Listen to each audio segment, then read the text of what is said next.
आज के लेक्चर में हम डिस्कस करेंगे स्ट्रक्चर ऑफ अल्कीन्स को। तो अल्कीन के स्ट्रक्चर में हम डिस्कस करते हैं स्ट्रक्चर ऑफ इथीन को एज ए रेफरेंस। ठीक है, तो इथीन के स्ट्रक्चर को हमने डिस्कस किया है फर्स्ट ईयर में भी, जब हम डिस्कस कर रहे थे sp2 हाइब्रिडाइजेशन को।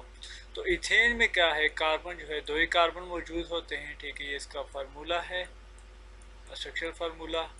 और ठीक है, यहाँ पर जो है वो हाइड्रोजन है।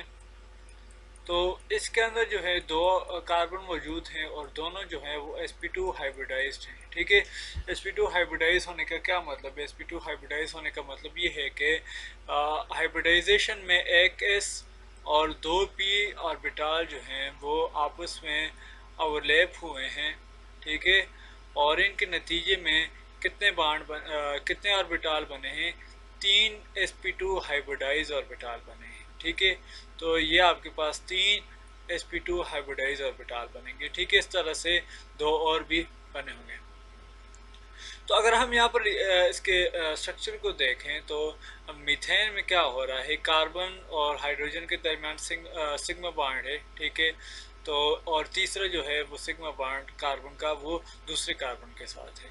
तो इसमें क्या होता है कि जो हाइब्रिडाइज ऑर्बिटल होते हैं, ठीक है, लेट्स सपोज यहाँ पर जो है एक हाइब्रिडाइज ऑर्बिटल है, ये जो है वो दूसरा हाइब्रिडाइज ऑर्बिटल है, और ये जो है वो तीसरा हाइब्रिडाइज ऑर्बिटल है। ठीक है, तो ये वो लैप करते हैं, एक जो होगा वो दूसरे कार्बन के हाइब्रिडाइज ऑर्बिटल के साथ वो लैप कर रहा है, और इसी तरह से जो बाकी दो होंगे, ठीक है, जो बाकी दो होंगे वो हाइड्रोजन के साथ जो है वो ओवरलैप कर रहे होंगे।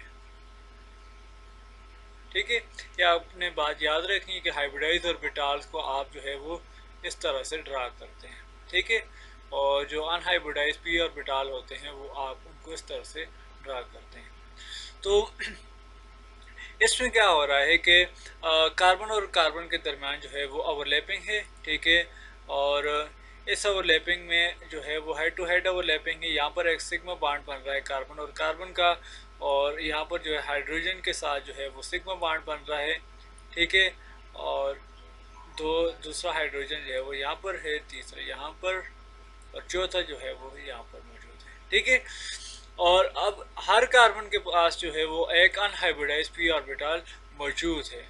तो ये यहाँ पर मौजूद हैं। ठीक है, ये अनहाइब्रिडाइज पी ऑर्बिटल मैंने आपको बताया कि आपने किस तरह से इसको ड्रा करना है। तो ये अनहाइब्रिडाइज पी ऑर्बिटल है, तो ये आपस में साइड वाइज जो है वो ओवरलैप करेंगे, और इसके नतीजे में क्या बनेगा?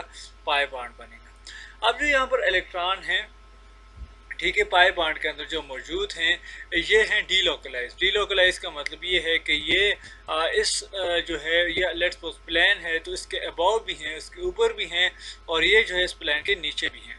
ठीक है, तो ये इलेक्ट्रॉनिक जो डेंसिटी है वो ऑल अराउंड द प्लेन होती है, ऊपर भी और नीचे भी होती है। ठीक है, तो इलेक्ट्रॉन जो है वो शिफ्ट हो रहे हैं अबाउ द प्लेन और बिलो द प्लेन।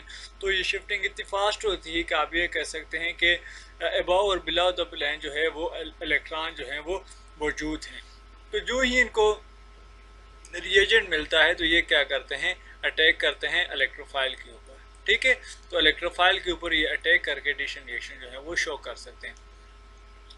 बहरहाल अगर हम इनके जो है वो स्ट्रक्चर, ये तो इनका ऑर्बिटल का स्ट्रक्चर था कि किस तरह से हाइब्रिडाइजेशन हो रही है। तो अगर हम यहाँ पर इनकी स्ट्रक्चर को देखें, ज्योमेट्री वगैरह को डिस्कस करें, तो ये हमारे पास जो है वो इस तरह से बनेंगे कि कार्बन और कार्बन के दरमियान चूँकि सिग्मा बॉन्ड है। ठीक है, तो बॉन्ड एंगल जो है ये कितना बन रहा है? वो 120 का बन रहा है। ठीक है, बॉन्ड एंगल कितना है? 120 का है। ठीक है, और कार्बन जो बॉन्ड लेंथ है वो अबाउट 1.34 एंगस्ट्रॉम है। ठीक है, 10⁻⁻10 है। ठीक है, ये डबल बॉन्ड की लेंथ है। ठीक है, कार्बन और कार्बन डबल बॉन्ड की है, और कार्बन सिंगल बॉन्ड की क्या लेंथ होती है? वो 1.54 एंगस्ट्रॉम है। ठीक है, तो ये जो है शार्टर है सिंगल बॉन्ड से, तो इसी वजह से डबल बॉन्ड जो है वो ऑब्वियसली जो है वो मजबूत होता है सिंगल बॉन्ड से। बहरहाल इनकी ज्योमेट्री जो है वो ट्राइगोनल प्लेनर है। ठीक है, कि यहाँ पर देखें, अगर आप इनको ऑब्जर्व करें तो यहाँ पर जो है वो कार्बन और कार्बन, ठीक है, यहाँ पर इस तरह का स्ट्रक्चर बन रहा है, ठीक है। तो ये क्या है, ट्रायंगुलर है, ठीक है, तो इसको क्या कहेंगे, ट्राइगोनल।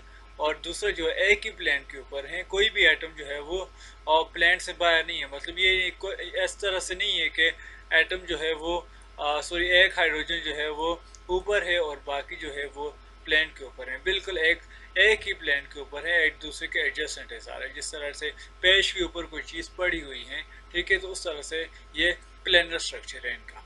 तो प्लेनर है, ट्राइगोनल प्लेनर है, और इनके दरमियान जो बॉन्ड एंगल है वो 120 का है। तो ये हमारे पास जो था वो स्ट्रक्चर ऑफ अल्कीन सा, कि इनमें हाइब्रिडाइजेशन कौन सी है, sp2 हाइब्रिडाइजेशन है, एक s और 2 p ऑर्बिटाल आपस में ओवरलैप करके 3 sp2 हाइब्रिडाइज ऑर्बिटाल बनाते हैं, और ये जो है इसमें ओवरलैपिंग होती है हेड टू हेड, जिसकी वजह से सिग्मा बॉन्ड बनता है कार्बन और कार्बन के दरमियान और कार्बन और हाइड्रोजन के दरमियान।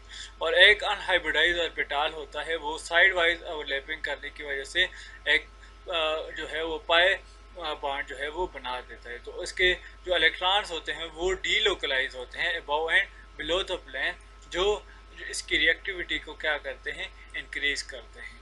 तो ये था हमारे पास स्ट्रक्चर ऑफ अल्कीन।